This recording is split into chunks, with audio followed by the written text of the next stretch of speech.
দুদিনের জন্য আমরা কটেজে যাচ্ছি। আমরা ফ্রাইডেতে যাচ্ছি আর আসবো হচ্ছে সানডেতে। আমাদের যেতেও 3 ঘন্টা লাগবে। তারপর যেতে যেতে অন্ধকার হয়ে গেল, মানে সন্ধ্যা লেগে গেল। আমরা একটা কফি ব্রেক নিলাম আর ওরা নামাজ পড়ে নিল। তারপর আমাদের পৌঁছাতে পৌঁছাতে রাত 9টা বেজে গেল। তারপরে এসে সব খাওয়া দাওয়া শুরু হলো। এক একজন এক একটা আইটেম নিয়ে এসেছে, আমিও এনেছি। তারপর খেয়ে দিয়ে রাত ভরা আড্ডা দিলাম সবাই মিলে। তারপর অনেক রাতে ঘুমালাম। সকালবেলা ঘুম থেকে উঠে 1 কাপ কফি নিয়ে কটেজটা দেখতে বের হলাম আগে।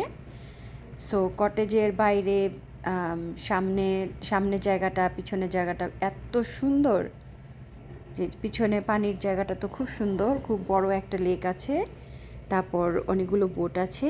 সামিয়া রাফান প্যাডেল বোটে গেলাম। কটেজের মেইন আকর্ষণই হচ্ছে এটা, বাচ্চারা এই যে ফিশিং করছে, বোটিং করছে, সারা দিন ওরা আনলিমিটেড ফান করলো এখানেই বসে আইসক্রিম খেলো, অনেক কিছু খেলো।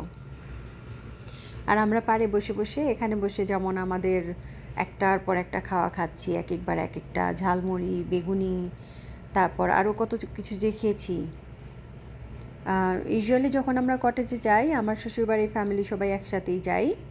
আমার শাশুড়ি, আমার খালা শাশুড়ি, চাচা, তারপর আমার 4 ননদ, ননদের জামাই, ওদের বাচ্চারা। তো যাই হোক, বিকেলবেলা আমরা সন্ধ্যার দিকে আমরা আগুন ধরাবো, কিন্তু কাঠ ছিল না। তারপর আমরা এক জায়গা থেকে কাঠ কিনে আনলাম। তারপর প্রেমা আর নাইসা আগুন জ্বালালো। তারপর আমরা অনেকক্ষণ এখানে বসে বসে আড্ডা দিলাম। একদম পানির পাড়ে আগুন জ্বালানোর জায়গাটা ছিল, মানে এত ভাল লাগছিল।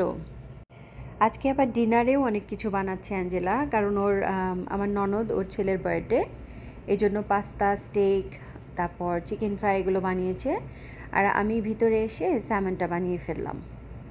তারপর সবাই একসাথে ডিনারটা করলাম। করে আমার ননদের ছেলের বার্থডে কেকটা কাটা হলো। সবাই কেক কেটে আবারও সেই অনেক আড্ডা, তারপর ঘুম। পরের দিন সকালবেলা অ্যাঞ্জেলা বেগুন ভাজি করলো, আমার হাজব্যান্ড গরুর মাংস রান্না করলো, আমি খিচুড়ি রান্না করলাম। তারপর ইউজুয়ালি আমরা যখন যেদিন আসি কটেজ থেকে, ওই দিন সব সময় এই টাইপের খাওয়া দাওয়া রান্না করা হয়। অ্যাঞ্জেলা ডিমও ভুনা করলো একটা।